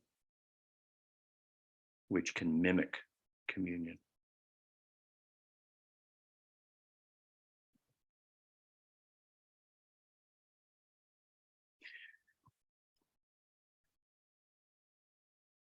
I gotta go myself. That was very, a little bit like a hydrant today, Andrew. That was beautiful. There's a lot there. David, just let me say two things just about what you said, because you left unsaid two things that you could have said. The whole idea of imitating by being who one is. Well, we know that one is both our own and God's own. Maximus just said that we're both our own. So as we try to emulate the divine, we become more, and you put it really beautifully. The correspondence is both the presence of both those. Yeah. Indeed. And the ego as a source of our suffering, that reminds me of when Maximus talks about when we try to conceive of our own self without God, or beyond God, or after God, where we think that I, and then, Well, then we think we are something, instead of being in communion with others. Yeah. On that note,